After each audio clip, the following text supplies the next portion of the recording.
Halo kawan alur film, bagaimana kabar kalian? Semoga kalian selalu sehat dan dimudahkan segala urusannya. Kita berjumpa lagi kawan, di alur cerita film Ahmad Irwan Channel, yang kali ini, kita akan membahas lagi sebuah film action militer yang rilis di tahun 2002, yaitu Sniper 2. Film ini masih dibintangi oleh aktor utama di film sebelumnya yang sangat ikonik, Tom Berenger, yang masih berperan sebagai Thomas Beckett. Yang di film Sniper 2 ini, Thomas Beckett yang sudah pensiun dari profesi lamanya, harus kembali menjalankan tugasnya sebagai seorang sniper, guna menjalankan misi rahasia yang diberikan pemerintah, untuk menghabisi seorang jenderal, yang bertanggung jawab melakukan pembantaian terhadap etnis muslim di Bosnia, bersama rekan pengintainya, yang seorang terpidana mati yang ingin mendapatkan pembebasan.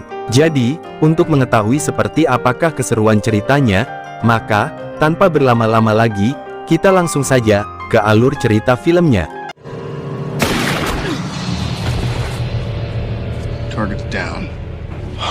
Di rapatnya vegetasi alam sebuah hutan, terlihatlah beberapa orang yang menggunakan pakaian kamuflase berjalan dengan pelan dan penuh kewaspadaan, yang rupanya, salah satu dari mereka adalah Thomas Beckett, yang sedang mengawasi keadaan di depannya.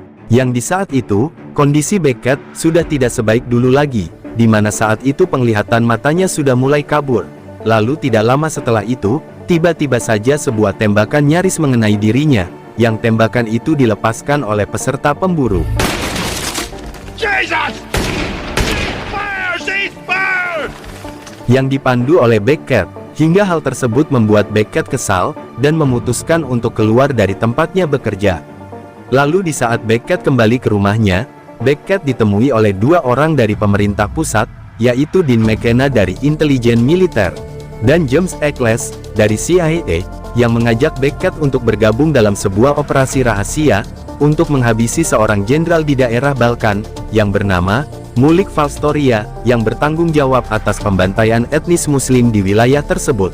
Yang disetujui oleh Beckett, dengan beberapa syarat, yaitu, pangkat terakhirnya saat di marinir akan dikembalikan secara terhormat kepadanya, dan Beckett meminta rekan pengintai terbaik untuk menjalankan operasi berbahaya tersebut.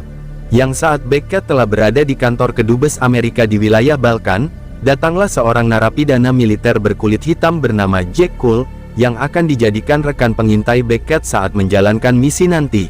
Yang setelah diuji beberapa pertanyaan teknis oleh Beckett, mereka pun segera terbang mengudara menuju wilayah Gilau, yang di situ, Beckett dan Cole didaratkan di sebuah hutan perbatasan dan melanjutkan perjalanan, dengan berjalan kaki ke dalam kota Gilau, menuju ke gereja Saint Stephen untuk bertemu dengan kontak mereka yang merupakan anggota kelompok separatis di kota Gilau. Yang begitu Beckett dan Cole berada di dalam gereja, mereka pun ditemui oleh kontak mereka, yang rupanya seorang wanita muda cantik, yang bernama Sofia. Yang setelah itu Sofia pun memberikan data-data lengkap dan menjelaskan detail dari target dan lokasi yang akan dijadikan spot menembak mereka, yang berupa sebuah hotel yang berada di dekat kantor Jenderal Valstoria bekerja. Yang setelah melakukan pengamatan lokasi dan persiapan singkat, Beckett dan Cole pun telah siap berada di jendela kamar hotel mereka, untuk menunggu kedatangan rombongan Jenderal Valstoria yang akan datang di pagi hari. Yang setelah lama menunggu, rombongan Jenderal Valstoria pun datang, tepat di pukul 7.30 pagi. Namun di saat Beckett akan menembak Jenderal Valstoria, tiba-tiba saja gangguan penglihatannya kembali mengganggu, yang beruntungnya di saat itu, Beckett bisa segera mengatasinya.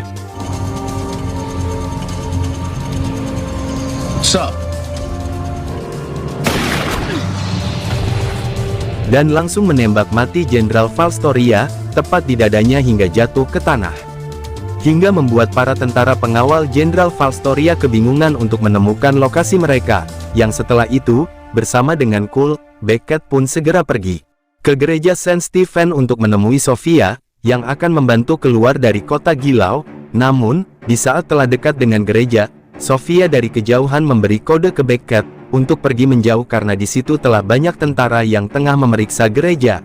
Yang karena itu, Beckett pun harus mengganti rencana keluar kota Gilau dengan menumpangi kendaraan umum. Yang sialnya di saat itu, semua jalan keluar kota Gilau telah diblokade dengan ketat oleh kepolisian Gilau.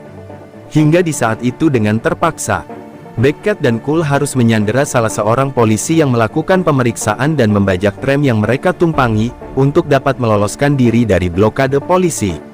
Namun, bukannya berhasil meloloskan diri justru, bala bantuan dari tentara datang.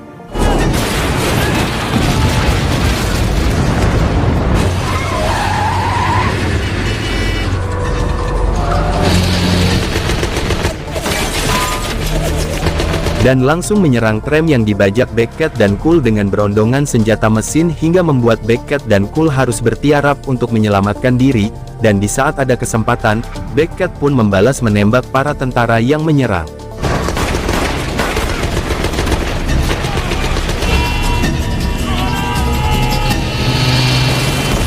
Hingga terjadi kekacauan di jalan, yang hal tersebut dimanfaatkan dengan baik oleh Beckett dan Cole untuk meloloskan diri.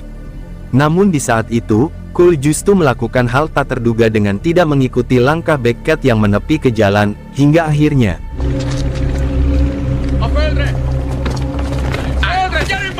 Cole tertangkap oleh polisi dan tentara yang telah mengepungnya di jalan. Yang di ruang komando operasi, Kolonel McCann dan Agen James Eccles pun mengetahui kabar penangkapan Cole dari Edge-nya di lapangan. Lalu di penjara tempat Cole ditahan, Cole pun dihajar habis-habisan oleh para tentara, dan diberondong pertanyaan oleh pimpinannya, yang sebut saja namanya Lokar, namun mereka pun gagal mengorek informasi penting dari Cole, yang masih kuat bertahan untuk diam. Sedang di kediaman Sofia, Beckett akhirnya mengetahui dari Sofia, kalau Cole masih dalam keadaan hidup, dan ditahan di penjara rahasia Sponza, yang di saat itu, Beckett berencana untuk membebaskan Cole segera. Lalu kembali ke penjara Sponza tempat Cole ditahan. Hampir semua penghuni penjara membicarakan serangan terhadap Jenderal Valstoria tadi siang, yang saat itu banyak menghancurkan kendaraan dan menewaskan anggota polisi dan tentara. Yang salah satu penghuni penjara tersebut bernama Pavel. Lalu kembali ke Beckett dan Sofia, yang di saat itu Sofia mengajak Beckett ke tempat penyimpanan senjata kelompok separatis lokal, yang di situ Beckett memilih senapan laras panjang buatan Jerman, yaitu Mauser 792. Yang setelah itu, di ruang komando operasi, Kolonel McKenna dan Agen Eccles rupanya memiliki tujuan terselubung dari pembunuhan Jenderal Valstoria, yaitu membuat pemerintahan kota Gilau ketakutan dengan penyerangan tersebut, lalu memindahkan target utama mereka yang dipenjara di tempat Cole berada, ke lokasi yang mereka inginkan.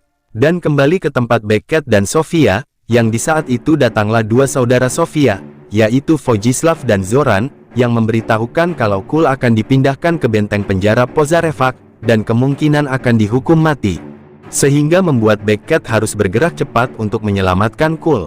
Sedang di penjara Sponza, semua tahanan yang berada di sana, termasuk Cole, dipindahkan saat itu juga, seperti yang diperkirakan kedua saudara Sofia, yang saat digiring keluar penjara. Cole pun mengambil kesempatan singkat untuk berbicara dengan Pavel, dan memintanya untuk bersiap, menunggu perintah dari Cole. Lalu ketika rombongan mobil tahanan telah berada di jalan kota, tiba-tiba saja muncul sebuah mobil yang menghadang, yang rupanya itu adalah Sofia, yang tidak jauh dari jalan tersebut. Beckett dan kedua saudara Sofia telah bersiap di posisinya masing-masing, untuk melakukan penyerangan dadakan terhadap rombongan mobil tahanan tersebut. Dan ketika mobil yang ditumpangi Sofia meledak dengan hebat, Beckett dan kedua saudara Sofia pun langsung menembak mati semua tentara pengawal mobil tahanan, hingga akhirnya Cole dan Pavel bisa dibawa pergi dengan selamat oleh Beckett dan Sofia.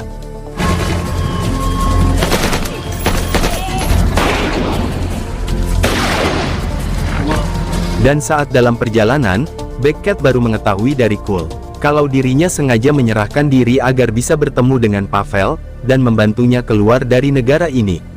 Sedangkan Kolonel McKenna dan Agen Eccles yang di saat itu baru mengetahui, kalau Cole berhasil diselamatkan oleh Beckett, langsung memerintahkan anak buahnya untuk segera menjemput mereka dengan helikopter.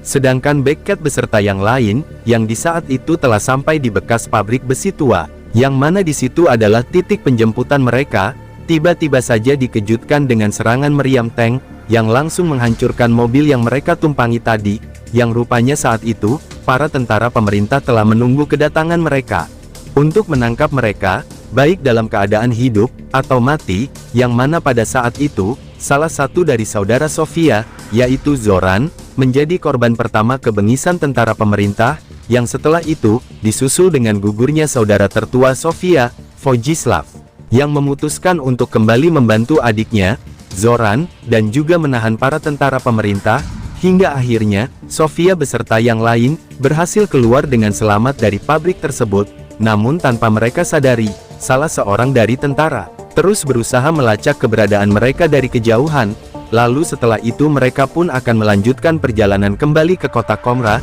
yang di sana terdapat rekan Pavel, yang akan membantu mereka. Tetapi di saat itu, Beckett meminta Sofia berpisah, karena untuk keamanan Sofia sendiri. Dan setelah itu mereka pun melanjutkan perjalanan ke Komra, untuk menemui sahabat Pavel yang bernama Nauzat, yang akan memberikan mereka tempat berlindung, yang setiba di rumah Nauzat, mereka pun diterima dengan baik. Dan setelah cukup beristirahat, oleh Nauzat, mereka pun diantarkan ke desa perbatasan bernama Krizevci, yang dari desa tersebut perbatasan hanya tinggal beberapa kilometer lagi. Yang di saat itu, Beckett, Kul, dan Pavel, melanjutkan perjalanan dengan menumpang pada sebuah bis antar daerah, yang sialnya, di saat mereka akan menyeberangi sebuah jembatan penyeberangan, bis mereka dihadang oleh blokade militer yang mencari mereka, hingga dengan terpaksa mereka pun harus melanjutkan perjalanan dengan berjalan kaki. Dan karena Beckett dan rekannya kembali berhasil lolos, maka Lokar pun memerintahkan bawahannya, yang sebut saja namanya Tuslov, yang merupakan seorang sniper elit, untuk memimpin perburuan terhadap Beckett dan rekannya, sebelum mereka berhasil keluar perbatasan. Lalu di ruang komando, Kolonel McCann dan Agen Eccles pun gembira, setelah mengetahui, kalau Beckett dan Kul berhasil selamat menuju perbatasan, dengan membawa Pavel serta, yang karena itu, Kolonel McCann pun memerintahkan untuk mempersiapkan penjemputan ke sebuah daerah bernama Siman, yaitu sebuah desa mati yang dahulunya ditempati oleh komunitas Muslim Bosnia, sebelum terjadinya tragedi pembersihan etnis, yang dilakukan oleh militer Serbia. Yang di saat Beckett dan Kul akan memasuki desa tersebut, mereka pun dihadang oleh sekelompok pria berseragam hitam-hitam, yang rupanya merupakan sekelompok kecil pasukan elit dari tentara Serbia, yang langsung menyerang Beckett dan Kul dengan sengit, hingga terjadi pertempuran kecil di hutan desa tersebut.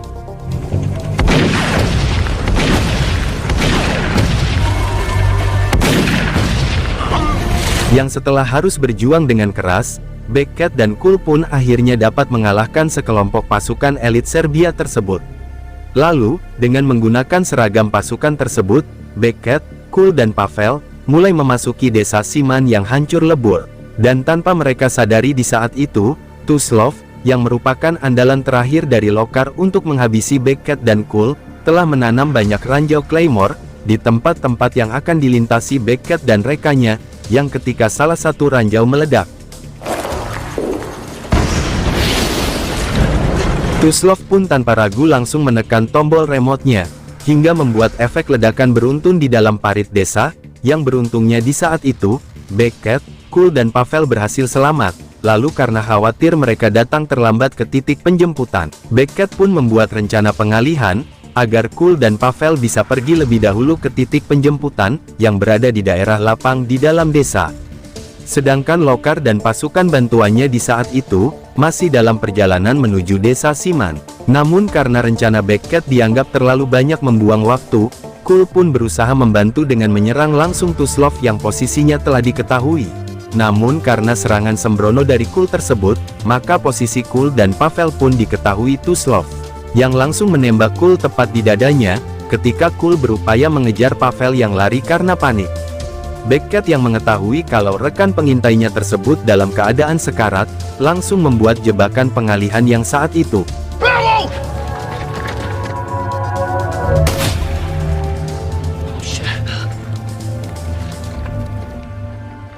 Talk to me.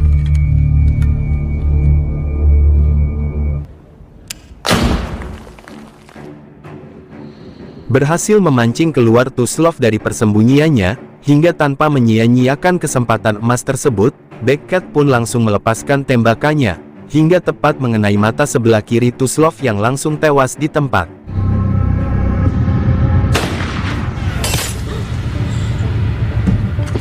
Yang setelah berhasil membunuh Tuslov, Beckett dan Pavel pun bergegas membawa Kul ke heli penjemputan yang di saat itu telah menunggu. Dan tidak lama setelah mengudara, datanglah rombongan pasukan Lokar yang sudah tidak bisa berbuat apa-apa lagi. Namun pada saat berada di dalam helikopter untuk kembali pulang, Kul yang sudah sekarat pun akhirnya menghembuskan nafas terakhirnya dalam pelukan Beckett. Dan film pun berakhir. Terima kasih untuk kalian yang menyaksikan konten hingga selesai. Dan jangan lupa untuk komen dan subscribe channel ini agar channel semakin berkembang. Dan sampai jumpa lagi.